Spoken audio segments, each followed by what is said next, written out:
Hello साथियों, सभी का स्वागत है आपका अपना प्यारा सा चैनल मैथ विद सुशील बिंदु में। आज हम लोग इस वीडियो के माध्यम से स्टार्ट करेंगे linear partial differential equation with the constant coefficient का, जो है कि इसमें हम लोग आज बात करेंगे एक्सरसाइज जो है कि 14। यहाँ पर ए है, ए का क्वेश्चन पहला है मेरे को। इसको मुझे क्या करना है, इसका वैल्यू मुझे फाइंड करना है। दे रखा क्या आपका क्वेश्चन पहला इसका है 25r माइनस का 40s, इसके बाद प्लस का 16t दे रखा है। ओके, बराबर 0 दे रखा है। इसके मुझे क्या है, कंप्लीट सॉल्यूशन फाइंड करना है। तो इसके लिए हम क्या करते हैं, पहले कुछ हम लोग नोटेशन इसके जानते हैं। क्या होता है, r को हम लोग किससे रिप्रेजेंट करते हैं, डेल टू z अपॉन का डेल x का स्क्वायर, एंड आपका s को हम लोग किससे रिप्रेजेंट करते हैं, डेल टू z अपॉन का del x into del y से, और डेल और t को हम लोग किससे रिप्रेजेंट करते हैं, यहाँ पे लिख रहा हूँ t से, t को हम लोग del two z upon del x से, तो डेल y का स्क्वायर से ये रिप्रेजेंट करते हैं। और यहाँ पर हम लोग नोटेशन इसको यूज करते क्या है, हम लोग बताए क्या थे आपका, डेल अपॉन का डेल x को हम लोग d से रिप्रेजेंट करते हैं, और डेल अपॉन का डेल y को हम लोग किससे रिप्रेजेंट करते हैं, d डैश से यूज करते हैं। तो सबसे पहले हम लोग क्या करेंगे, इसको रिचेंज करेंगे इस वाले फॉर्म में। तो क्या मेरे पास आ जाएगा, ये 25, ये d के स्क्वायर में सीधा इसको लिख दे रहा हूँ, माइनस का ये 40 d डैश होगा, या तो मैं ये काम का पहले लिख ही दे रहा हूँ जिससे आपको कोई प्रॉब्लम ना हो। d टू z अपॉन का dx का स्क्वायर माइनस का 40 d टू z अपॉन का dx का इंटू डेल y का इंटू फिर प्लस का 16 डेल टू z अपॉन का del x sorry del y का स्क्वायर इज इक्वल टू क्या आपका 0। चलो अब यहाँ से इसको हम सिंबॉलिक फॉर्म इसको लिख देते हैं, जो डिनोटेशन है 25 भी हो जाएगा, ये d स्क्वायर बनेगा, ये 40 का एक ठोक आपका d होगा, दूसरे का d डैश होगा। यहाँ पर मैं ये भी नोटेशन लिख दे रहा हूँ, d अपॉन का dx इंटू d2, और ये dy इज इक्वल टू क्या होता है आपका d इंटू d डैश होता है। ओके, तो ये होगा इज प्लस का 16 आपका d डैश का स्क्वायर इज इक्वल टू 0 बन जाएगा। ओके, अब हमें करना क्या है, इसको हम लोग क्या करेंगे, ऑक्सिलरी इक्वेशन बनाएंगे। तो ऑक्सिलरी इक्वेशन क्या होता है, इसका ऑक्सिलरी इक्वेशन हम करेंगे क्या, पुट करेंगे। ऑक्सिलरी इक्वेशन बनाने समय पुट करेंगे क्या, हम लोग m के स्थान पर d के स्थान पर हम लोग m पुट करेंगे, d के स्थान पर हम लोग m पुट करेंगे, और d डैश के स्थान पर हम लोग क्या पुट करेंगे, 1 पुट करेंगे। तो मेरे पास ये निकल आ जाएगा, क्या यहाँ से बन जाएगा आपका, जैसे करेंगे ये मेरे पास आ जाएगा 25 m का स्क्वायर माइनस का 40 m होगा, प्लस का 16 हो जाएगा इज इक्वल टू 0 हो जाएगा। अब ये देख रहे हैं, यहाँ से m की वैल्यू फाइंड करना चाहें हम लोग, तो क्या हो जाएगा, ये देख लो ये 5m और माइनस का 4 का क्या बना है, स्क्वायर बना है। ओके, बराबर का 0। तो यहाँ से m की दो वैल्यू आ जाएगी। m की वैल्यू क्या मेरे पास आ गई, 1/4/5 आएगा। हाँ, तो m की वैल्यू क्या आ गई आपका, m is equal to 4/5 into 4/5 आ जाएगा। ध्यान रखना है यहाँ पर कि जहां पर इस टाइप का टर्म ऐसा दे रखे, ठीक ना, यानी इसको अगर इस टर्म लिखना चाहते हैं हम लोग ऐसे भी लिख के आप लिख रहा हूं कि f d dash is equal to 0 के केस में ऐसा रहे, तो इस केवल में केवल और केवल हम लोग क्या पाएंगे कि आपका जो कॉम्प्लीमेंट्री आपका क्या वो फैक्टर मिल पाएगा, अदरवाइज आपका पीआई नहीं मिल पाएगा।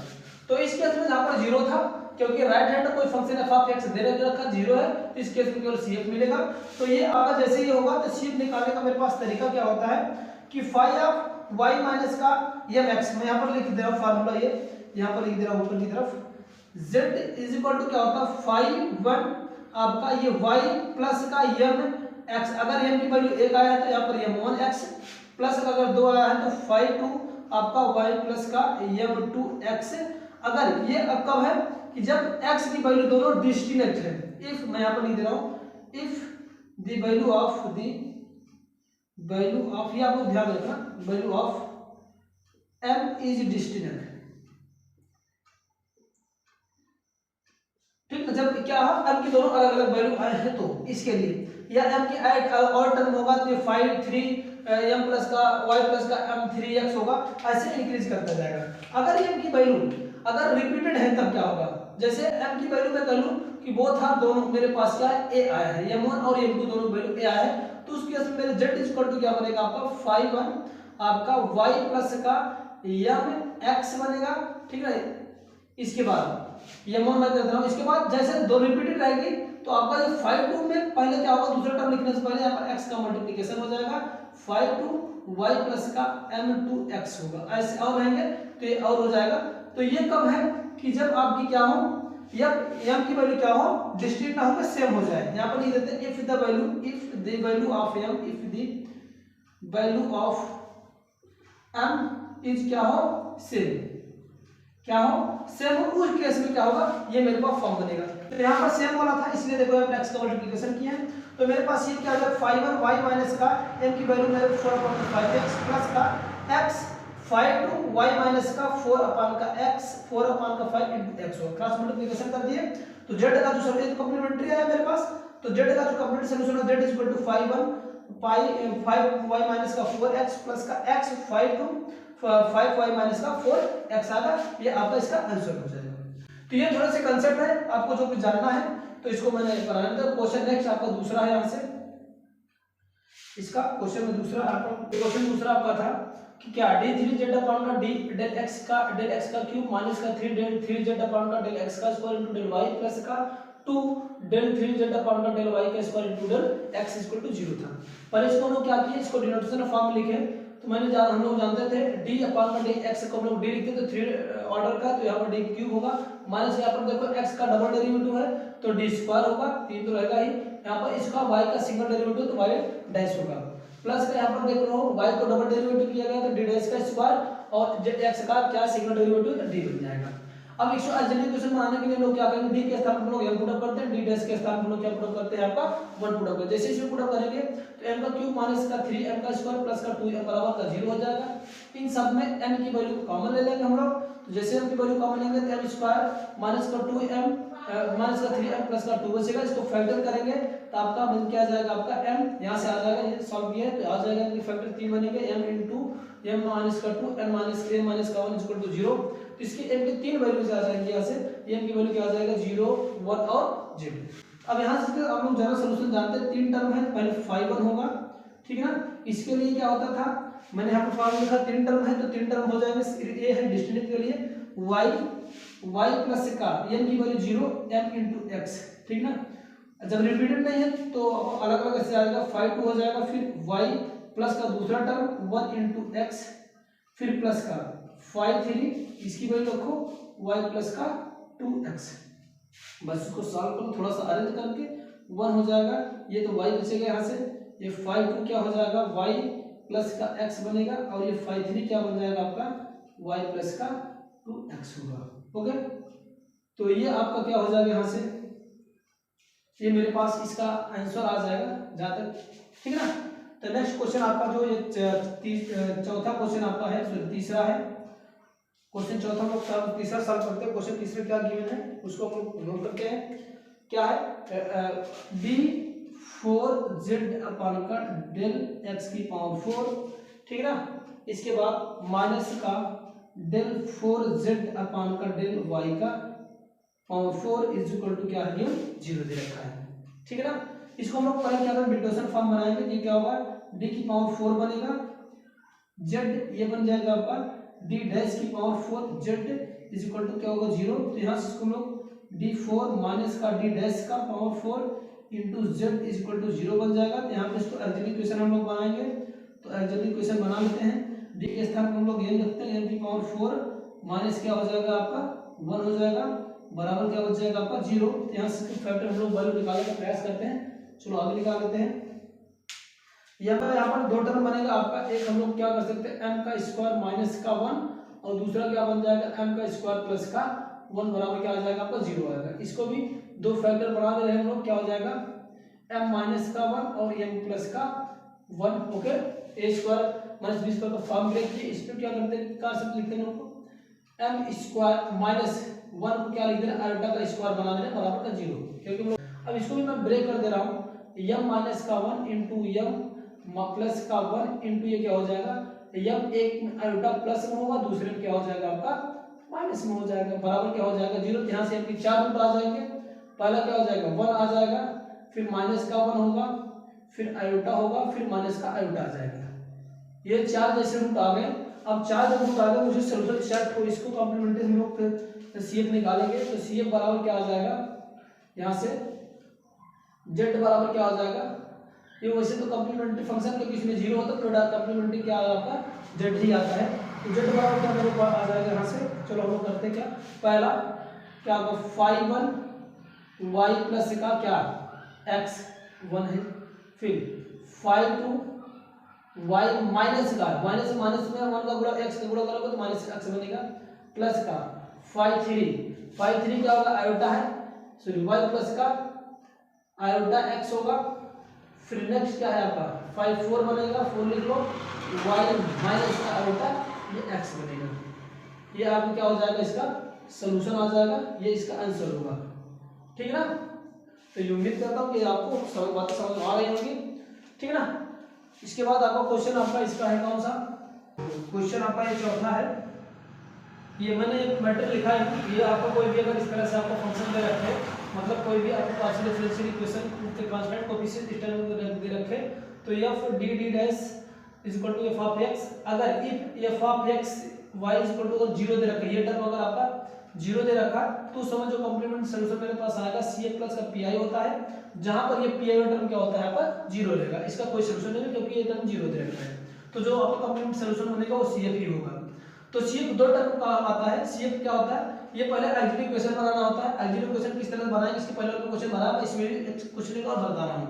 तो यहां पर पहले क्या होगा, तो when the values of m is the same, मेरे पास यहां पर m की दो जब ऑक्सिलरी इक्वेशन बनाएंगे एक फॉर्म में, वहां से m की जितनी वैल्यू आएंगी दो तरह, या तो m की वैल्यू अलग-अलग आएंगी या तो m की वैल्यू रिपीट कर जाती है।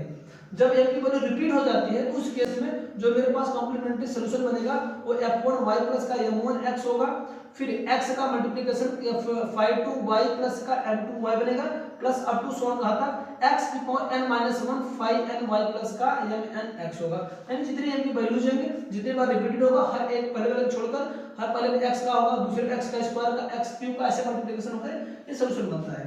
दूसरा डिस्टिंक्ट वैल्यू के लिए m के अलग-अलग मान के लिए क्या होता है, मेरे पास जो कॉम्प्लीमेंट्री सॉल्यूशन बनेगा 5y प्लस का m1x प्लस का 5y प्लस का m2x अप टू सोन ऐसे बढ़ता जाएगा, ठीक ना। तो इस तरह से एक क्वेश्चन आपका चौथा इसका है कि 4d स्क्वायर प्लस का 12d डैश प्लस का 9d dash square is equal to z बराबर 0, इसको मैं डायरेक्ट यहां से ऑक्सिलरी इक्वेशन बना ले रहा हूं। तो क्या होगा, ऑक्सिलरी इक्वेशन बनाने के लिए हम लोग बताए क्या थे, d के स्थान पे आपको क्या पुट अप करोगे m पुट अप करोगे और d डैश के स्थान पे क्या पुट अप करोगे आपका 1 पुट अप करोगे, ओके। तो यहां पर 1 पुट करेंगे, जैसे पुट करेंगे तो कन्वर्ट हो जाएगा ऑक्सिलरी इक्वेशन में, तो ऑक्सिलरी इक्वेशन क्या हो जाएगा यहां से निकालेंगे हम लोग 4 हो जाएगा m का स्क्वायर प्लस का 12m फिर इसके बाद प्लस का 9 बराबर क्या बन जाएगा आपका 0। तो यहाँ पर देख रही है आपका किसका बन रहा है 2m स्क्वायर 2m इसके बाद प्लस का 3 का होल स्क्वायर का फॉर्म बन रहा है ये, ठीक है ना। तो प्लस है जी, बिल्कुल प्लस है। अब यहाँ से क्या आ जाएगा m की दो वैल्यू की वैल्यू मिल जाएगी, m की वैल्यू क्या आ जाएगा दोनों सेम आएंगी 3/2 माइनस में और ये भी आ जाएगा माइनस का 3/2। यहाँ से भी रिपीटेड बन गया, जैसे रिपीटेड बनेगा तो वैल्यू आपको कौन सा करेगा रिपीटेड के लिए टर्म लगेगा। चलो इसको हम लोग आपको जो है कंप्लीट इंटीग्रल फाइंड कर लेते हैं, CF या Z जो होता है CF ही Z है, इसमें मैं CF अलग से नहीं लिख कर रहा हूँ, इसे डायरेक्ट यहीं कन्वर्ट कर दे रहा हूँ। तो क्या बनता है मेरे पास 5 1 y माइनस का y प्लस का mx, तो y कितना है मेरे पास m कितना ये है, तो y माइनस का m कितना 3/2 x, फिर अगेन रिपीट लेते हैं यहाँ पर x का मल्टीप्लिकेशन कर देंगे, दूसरा आपका वेरिएबल का फंक्शन लेंगे x का y का y माइनस का फिर अगेन आपका 3/2 x होगा। थोड़ा सा इसको ऐसे भी लिख सकते हैं is equal to 5 1 2 y minus का 3x प्लस का x 5 2 2 y माइनस का 3x बनेगा। ये मेरे पास क्या आ जाएगा, इसका आंसर आ जाएगा जो कंप्लीट सॉल्यूशन भी होगा, ठीक है ना। नेक्स्ट क्वेश्चन आपका इसका है आपका क्वेश्चन 5वां है। क्वेश्चन 5वां क्या दे रखा है आपका 2r दे रखा है, 2r प्लस का 5s प्लस का 2t इक्वल टू 0 दे रखा है। तो पहले इसको हम लोग नोटेशन फॉर्म में बताया था अभी जस्ट, तो r को हम लोग लिख सकते हैं d2z अपान का dx का स्क्वायर और इसी को हम लोग लिख सकते हैं क्या d स्क्वायर। दूसरे s को हम लोग क्या लिख सकते हैं d2z अपान का dx इंटू dy और इसको हम लिख सकते हैं d डैश का। इसके बाद t की वैल्यू क्या होती है, इसको हम लोग d2z अपान का dy का स्क्वायर इक्वल टू क्या होता है इसका डी डैश का स्क्वायर। तो ये वैल्यू हम लोग पुट कर देंगे। तो एक्जेक्टिव पहले इस नोटेशन फॉर्म चेंज होगा, जैसे चेंज होगा उसको हम लोग क्या करेंगे एक्जेक्टिव इक्वेशन बनाएंगे। तो ये क्या हो जाएगा 2dz अपॉन का dx का स्क्वायर प्लस का 5d2z अपॉन का dx into del y plus का 2 डेल 2z अपॉन का डेल y का स्क्वायर इक्वल टू 0। यहाँ से इसको एक्जेक्टिव इक्वेशन हम लोग कन्वर्ट करेंगे। कन्वर्ट करने के लिए वही आप लोग z x डेरिवेटिव के लिए हम लोग z मतलब d रिप्रेजेंट करेंगे। तो d का स्क्वायर प्लस का 5d d डैश हो जाएगा प्लस का इसके स्थान पर हम लोग 2d डैश का स्क्वायर करेंगे बराबर का 0। एक्जेक्टिव इक्वेशन ये नोटेशन फॉर्म में एक्जेक्टिव इक्वेशन यहाँ से हम लोग बदलेंगे। तो जैसे एक्जेक्टिव इक्वेशन बदलेंगे d के स्थान पर हम लोग m रखेंगे, ये स्क्वायर होगा और ये m बन जाएगा और ये क्या हो जाएगा 2 बराबर का 0 होगा। इसका बाद फैक्टर करेंगे हम लोग, फैक्टर करके m की वैल्यू निकालेंगे। तो आप लोग निकाल लेना m का स्क्वायर इज इक्वल टू क्या होगा 4 बन जा 4 प्लस का m प्लस का 2 इज इक्वल टू 0। तो यहाँ से मेरे पास दो वैल्यू आ जाएंगे, एक आपका 2m प्लस का 1, इसके बाद क्या बनेगा मेरे पास, इसके बाद क्या बन जाएगा 2m प्लस का 1 बनेगा शायद, है ना। 2m कॉमन लेंगे तो यहाँ से क्या हो जाएगा 2m कॉमन लेंगे तो यहाँ बचेगा आपका 2, ठीक है ना। तो आपका m प्लस का 2 बचेगा, ठीक ना, ये बनेगा बराबर का 0। यहाँ से m की दोनों वैल्यूज मेरे पास आ जाएंगी, क्या आ जाएंगी m की वैल्यू जो मेरे पास आएगी वो माइनस का 1 अपान का 2 आ जाएगा, ठीक ना। और क्या आ जाएगा m की वैल्यू क्या आ जाएगा माइनस का 2 आ जाएगा, ओके। तो जैसे मेरे पास ये m की वैल्यू आई, अब हम लोग पुट अप कर दे रहे हैं इस एक्जेक्टिव इक्वेशन में। तो सॉरी कंप्लीट सॉल्यूशन आ जाएगा मेरे पास z इज इक्वल टू क्या होगा, यहाँ पर देखो अलग अलग है। तो 5 1 क्या होगा आपका y माइनस का m1 कितना है 1/2 x फिर प्लस का 5 2 फिर ये क्या हो जाएगा y माइनस का 2 x हो जाएगा। थोड़ा रीअरेंज कर लेते हैं, 5 1 इंटू 2y माइनस का x होगा प्लस का 5 2 y माइनस का 2 x होगा। ये मेरे पास क्या आ जाएगा इसका कंप्लीट सॉल्यूशन आ जाएगा, ओके। नेक्स्ट आपका लास्ट क्वेश्चन बचा है, क्वेश्चन 6 है आपका इसका। चलो क्वेश्चन 6 मेरे पास इसमें क्या दे रखा है आपका d2z अपॉन का डेल 2z अपॉन का डेल x का स्क्वायर माइनस का डेल 2z अपॉन का डेल y का स्क्वायर इज इक्वल टू 0। इसको हम लोग करेंगे क्या, पहले तो नोटेशन फॉर्म में कन्वर्ट करेंगे। चलो नोटेशन फॉर्म में कन्वर्ट कर दे रहे हैं। ये d स्क्वायर हो जाएगा, ये माइनस का आपका d डैश का स्क्वायर इनटू z बराबर 0 होगा। एक्जेक्टिव इक्वेशन इसका हम लोग बना लेंगे। तो क्या होगा m का स्क्वायर माइनस का 1 इज इक्वल टू 0 हो जाएगा। हम इसका फैक्टर बनाएंगे, एक आपका m प्लस का 1 होगा और दूसरा क्या हो जाएगा m माइनस का 1 बनेगा। इसको ब्रेक किया मैंने a square minus b square के फॉर्म में। तो यहाँ से m की वैल्यू 2 आ जाएगी, एक m की वैल्यू 1 आ जाएगी और दूसरी क्या आ जाएगी माइनस का 1 आ जाएगी। तो जैसे m की वैल्यू में दोनों देखो डेस्टिनेट है, डेस्टिनेट केस में क्या बनता है अब अलग अलग रूट बन जाएंगे। तो दोनों को हम लोग क्या करते हैं अलग अलग लिख लेते हैं। जो मेरे पास कंप्लीट सॉल्यूशन होगा इसको लोग z से रिप्रेजेंट कर, z इक्वल टू 5 1 क्या होगा आपका y प्लस का x होगा, दूसरा 5 2 बन जाएगा आपका क्या y माइनस का x हो जाएगा, ओके। तो ये मेरे पास क्या आ जाएगा इसका आंसर हो जाएगा। उम्मीद करता हूँ ये चीज़ आपको समझ में आई होगी। अगर वीडियो अच्छी लगी तो प्लीज़ लाइक करें, शेयर करें, तो चैनल पर नए हो तो चैनल को सब्सक्राइब कर लीजिए। Watching video thank you.